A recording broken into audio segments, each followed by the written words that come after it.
स्वागत करता हूं आपका एक बार फिर से आपके अपनी YouTube चैनल पर। दोस्तों अपन पढ़ रहे थे ज्योग्राफी सब्जेक्ट में चैप्टर नंबर 9 अध्याय 9 पढ़ रहे थे अपन द्वितीयक व्यवसाय का पार्ट 1 अपन ने पढ़ लिया था, जिसमें अपन ने डिस्कस किया था उद्योगों का इंपॉर्टेंस क्या होता है किसी देश के लिए, या फिर उद्योगों को स्थापित करने के लिए कौन कौन से कारक जो है वो प्रोवाइड करते हैं। ये सब चीजें अपन ने पढ़ी थी। आज अपन डिस्कस करेंगे द्वितीयक व्यवसाय में विनिर्माण उद्योगों का वर्गीकरण। उद्योगों का अपन वर्गीकरण करेंगे, क्लासिफिकेशन ऑफ इंडस्ट्रीज। ओके दोस्तों, वैसे अपन उद्योगों का वर्गीकरण कई बेसिस पे कर सकते हैं, कई आधारों पर कर सकते हैं, लेकिन जो आपकी बुक में दिए गए हैं वो आधार 4 है। चार आधार पर आपकी बुक में उद्योगों का वर्गीकरण किया गया है। वो 4 आधार कौन कौन से हैं? आकार के आधार पर, फिर कच्चे माल के आधार पर, या फिर उत्पाद के उपयोग के आधार पर, और स्वामित्व के आधार पर। 4 तरीकों से आपके बुक में जो है उद्योगों का वर्गीकरण किया गया है। अपन एक एक को डिटेल से देखते हैं। फर्स्ट आता है आकार के आधार पर। दोस्तों आकार, उद्योग का आकार कितना है? छोटा उद्योग है, बड़ा उद्योग है, या फिर कैसा है? तो उद्योगों का जो आकार होता है वो किस पे डिपेंडेड करता है? उद्योगों का आकार डिपेंड करता है उसमें निवेश की गई पूंजी के आधार पर। यानी कि अगर उद्योग में पूंजी ज्यादा इन्वेस्टमेंट की गई है, ज्यादा निवेश किया गया है, तो उद्योग का आकार क्या होगा? बड़ा होगा। अगर कम पूंजी निवेश की गई है तो उद्योग का आकार छोटा होगा। ये अपन ऐसे भी कह सकते हैं कि पूंजी निवेश के आधार पर उद्योगों का वर्गीकरण। ओके दोस्तों, पूंजी निवेश के आधार पर उद्योगों का वर्गीकरण वही 3 होगा। या फिर अपन ऐसे कर सकते हैं कार्यरत श्रमिकों की संख्या के आधार पर। कार्यरत श्रमिकों की संख्या के आधार पर। दोस्तों सीधी सी बात है, अगर किसी उद्योग में बहुत ज्यादा श्रमिक कार्य कर रहे हैं मीन्स वो बड़ा उद्योग होगा। अगर किसी उद्योग में बहुत कम श्रमिक काम कर रहे हैं तो मीन्स वो छोटा उद्योग होगा। या फिर अपन ऐसे भी कह सकते हैं कि उत्पादन की मात्रा के आधार पर, उत्पादन की मात्रा के आधार पर। अगर उद्योग बड़ा होगा तो उसमें उत्पादन भी अधिक होगा, अगर उद्योग छोटा होगा तो उसमें उत्पादन भी कम होगा। तो दोस्तों चाहे से एग्जाम में क्वेश्चन ये पूछा जाए आकार के आधार पर उद्योगों का वर्गीकरण करो, या फिर पूंजी निवेश के आधार पर उद्योगों का वर्गीकरण करो, या फिर कार्यरत श्रमिकों की संख्या के आधार पर उद्योगों का वर्गीकरण करो, या फिर उत्पादन की मात्रा के आधार पर उद्योगों का वर्गीकरण करो, आंसर एक ही होगा, कुटीर, लघु और वृहद उद्योग। क्लियर है दोस्तों? तो अब देखते हैं अपन, कुटीर उद्योग जो होता है वो उद्योग की सबसे छोटी इकाई होती है जिसमें उत्पादन घरों तक ही सीमित होता है। यानी कि अलग से कारखानों की स्थापना नहीं की जाती, ना ही इसमें स्वचालित मशीनों का प्रयोग किया जाता है। सब कार्य हाथों से होता है और परिवार के सदस्य मिलकर ही उत्पादन करते हैं। अर्थात पूंजी बहुत कम निवेश होती है, श्रमिकों की संख्या बिल्कुल नगण्य होती है, परिवार के सदस्य ही मिलकर काम करते हैं, और उत्पादन की मात्रा भी कम ही होती है। और उत्पादन कौन सा होता है? उत्पादन उन चीजों का होता है, उन वस्तुओं का होता है जो उसी क्षेत्र में वो वस्तुएं खप जाती है, बिक जाती है, यानी कि दूसरे क्षेत्रों में उसे निर्यात नहीं किया जाता है। तो उद्योग की सबसे छोटी इकाई कौन सी है? कुटीर उद्योग, जिसे घरों में ही स्थापित किया जाता है, परिवार के सदस्य मिलकर ही काम करते हैं, बहुत कम पूंजी की आवश्यकता होती है, और उत्पादन की वस्तुएं दैनिक जीवन में काम आने वाली वस्तुएं होती है, जैसे कि चटाई, दरियां, गलीचे, है ना, ये सब चीजें होती है। दूसरा जो प्रकार आता है वो आता है लघु उद्योग। कुटीर उद्योग से बड़ा लेकिन वृहद उद्योग से छोटा। लघु उद्योग जो होता है वो घर से बाहर कारखाने में स्थापित किया जाता है, जिसमें श्रमिकों की संख्या, श्रमिक होते हैं लेकिन कम होते हैं, मशीनों का प्रयोग भी किया जाता है, उत्पादन की मात्रा भी कम ही होती है, लेकिन इसमें जो होता है वो कुटीर उद्योग से बड़ा होता है। ये परिवार के सदस्यों के अलावा बाहर से श्रमिक आकर भी इसमें काम करते हैं। तीसरा बड़े पैमाने के उद्योग या वृहद उद्योग, जिसे बड़े पैमाने के उद्योग भी कहा जाता है। उद्योगों की सबसे बड़ी इकाई होती है वृहद उद्योग, जिससे स्थापित करने के लिए बहुत ज्यादा पूंजी की आवश्यकता होती है, बहुत ज्यादा श्रमिकों की आवश्यकता होती है, और उत्पादन भी बहुत अधिक मात्रा में होता है। दोस्तों और क्या विशेषता होती है? और ये विशेषता होती है इसमें स्वचालित मशीनों का प्रयोग किया जाता है। स्वचालित मशीनों का प्रयोग किया जाता है। ये तकनीकी ज्ञान पर आधारित होते हैं, यानी कि इनमें तकनीकी बहुत ज़्यादा इस्तेमाल की जाती है और जो उत्पादन है उसकी गुणवत्ता में सुधार लाया जाता है। और श्रमिक जो होते हैं वो वर्ष भर कार्य करते हैं, पूरे साल भर काम करते रहते हैं। ऐसे नहीं कि सीजन वाइज या ऑर्डर आने के बाद में ही काम करें, वर्ष भर कार्य करते रहते हैं। और इनकी बाजार जो होता है वो पूरा वर्ल्ड होता है। इनका मार्केट क्या होता है, पूरा विश्व होता है। पूरे विश्व में अलग अलग देशों में अंतर्राष्ट्रीय व्यापार में ये सहयोग प्रदान करते हैं, जबकि ये स्थानीय व्यापार में सहयोग देते हैं। ओके दोस्तों, तो फर्स्ट हुआ आपका कौन सा, आकार के आधार पर, पूंजी निवेश के आधार पर, श्रमिकों की संख्या के आधार पर या उत्पादन की मात्रा के आधार पर उद्योगों का वर्गीकरण। सेकंड आता है, समझ में आया फर्स्ट वाला। सेकंड आता है आपका कच्चे माल की प्राप्ति के आधार पर। कच्चे माल की प्राप्ति के आधार पर दोस्तों कोई भी अगर उद्योग होगा, कोई भी अगर उद्योग किसी भी वस्तु का उत्पादन करेगा तो उसे कच्चे माल की आवश्यकता होगी। ओके, और कच्चे माल जो है वो अलग अलग क्षेत्रों से आता है, खनिज से भी आता है, कृषि से भी आता है, रसायनों से भी आता है, पशुओं से भी आता है। तो अपन ऐसा डिस्कस करते हैं कि कौन से उद्योग को कच्चा माल किस जगह से आता है, किस सेक्टर से आता है। जैसे कि पहला आ गया आपका कृषि आधारित उद्योग। ऐसे उद्योग जिनको कच्चा माल कहां से मिलता हो, कृषि से मिलता हो।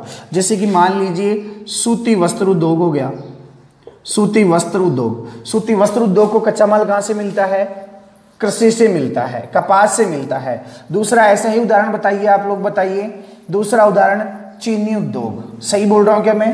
दूसरा उद्योग चीनी उद्योग, जिसको कच्चा माल कहां से मिलता है, कृषि से मिलता है, गन्ने से मिलता है। ओके दोस्तों, तो ऐसे उद्योग जो किस पे डिपेंडेंट होते हैं, कृषि पे डिपेंडेंट होते हैं। जिनको कच्चा माल कृषि से मिलता है वो कौन से उद्योग होते हैं, कृषि आधारित उद्योग। दो उदाहरण भी बताने हैं तो सूती वस्त्र उद्योग और चीनी उद्योग। सेकंड वाले की बात करते हैं, खनिज आधारित उद्योग। यानी कि इन उद्योगों को कच्चा माल कहां से मिलता है, खनिजों से मिलता है।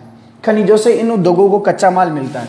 इसको भी अपन सब डिवाइड कर सकते हैं। कुछ ऐसे उद्योग होते हैं जो अधात्विक खनिजों का प्रयोग करते हैं और कुछ ऐसे खनिज होते हैं जो धात्विक खनिजों का प्रयोग करते हैं।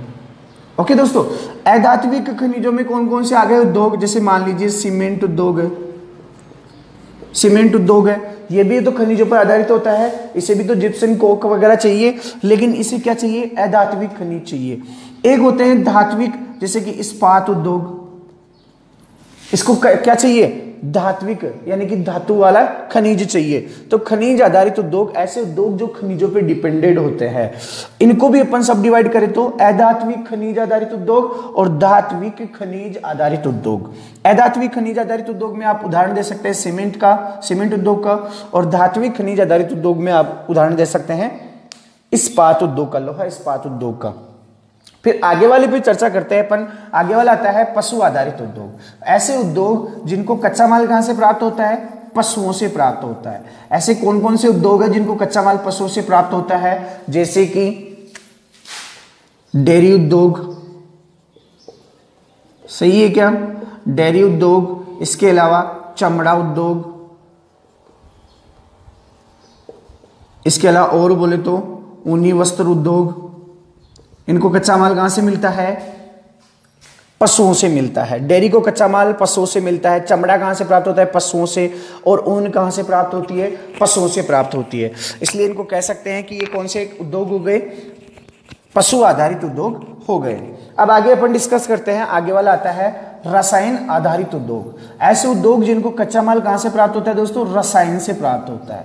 रसायनों से वो उद्योग रसायनों पे डिपेंड करते हैं, जैसे कि प्लास्टिक उद्योग, इसके अलावा रंग रोधन उद्योग यानी कि पेंट उद्योग जिसे अपन कह सकते हैं, इसके अलावा पेट्रो रसायन उद्योग, है ना। तो ऐसे उद्योग जो किस पे आधारित हो, रसायनों पे आधारित हो, उन्हें रसायन आधारित उद्योग के अंतर्गत शामिल किया जाएगा।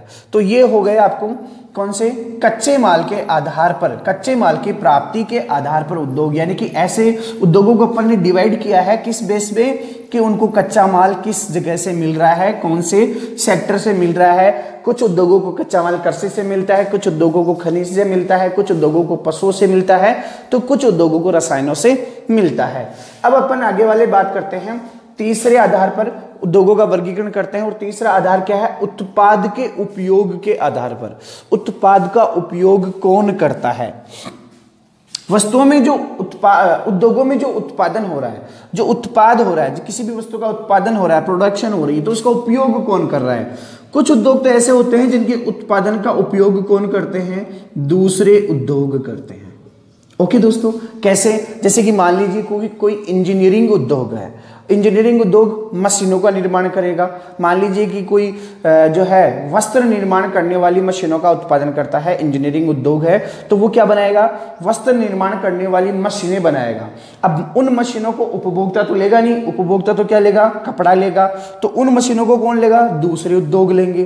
तो ऐसे कुछ उद्योग होते हैं जिनका निर्मित माल कौन उपयोग में लेता है? दूसरे उद्योग उपयोग में लेते हैं। उनको मूलभूत उद्योग कहते हैं। एक होते हैं ऐसे उद्योग जिनका उत्पादन का उपयोग जो है उपभोक्ता करते हैं। उपभोक्ता मतलब कंज्यूमर, आम व्यक्ति करता है। जैसे कि मान लीजिए बिस्किट उद्योग है ना। बिस्किट उद्योग के अलावा आप दूसरा दे सकते हैं चीनी उद्योग। यानी ये ऐसे उद्योग है जिनका उपयोग डायरेक्ट कौन करता है? उपभोक्ता करता है। उसे अपन क्या कहेंगे? उपभोक्ता उद्योग। अब आखिरी जो आधार आता है, आखिरी जो उद्योगों का वर्गीकरण आता है, वो किस बेस पे होगा? स्वामित्व के आधार पर। मतलब उन उद्योगों पर मालिकाना हक किसका है? सरकार का है, निजी व्यक्तियों का है, या फिर किसका है? तो स्वामित्व यानी कि उन उद्योगों का स्वामी है कौन? तो दोस्तों इसके आधार पर 3 भागों में बांटा गया है। पहला आता है आपका सार्वजनिक उद्योग। सार्वजनिक मतलब जिस पर सरकार का अधिकार हो। ऐसे उद्योग जिन पर सरकार का अधिकार होता है वो सार्वजनिक उद्योग कहलाते हैं, जैसे कि रेल उद्योग। ओके। दूसरा आता है निजी उद्योग। ऐसे उद्योग जिस पर निजी व्यक्तियों का स्वामित्व होता हो, किसी खास व्यक्ति का हक होता हो, मालिकाना हक होता हो, वो निजी व्यक्ति के अधिकार में आते हैं, उन्हें निजी उद्योग कहा जाता है। संयुक्त उद्योग कौन से होते हैं? जिनमें सरकार और निजी व्यक्ति दोनों मिलकर जो उद्योग स्थापित करते हैं उसे संयुक्त उद्योग कहा जाता है।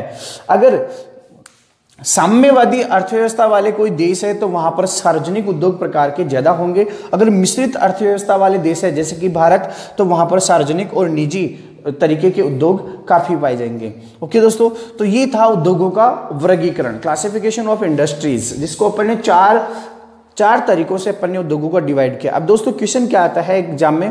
क्वेश्चन ऐसे आता है, आकार के आधार पर उद्योगों का वर्गीकरण करो, या फिर कच्चे माल की प्राप्ति के आधार पर उद्योगों का वर्गीकरण करो, या फिर उत्पाद के उपयोग के आधार पर उद्योगों का वर्गीकरण करो, या फिर स्वामित्व के आधार पर उद्योगों का वर्गीकरण करो, या फिर ऐसे भी आ सकता है, बड़ा क्वेश्चन भी आ सकता है, उद्योगों का विनिर्माण उद्योगों का वर्गीकरण कीजिए। तब अपन क्या करेंगे? सबके सब आधार पर इसका वर्गीकरण कर लेंगे।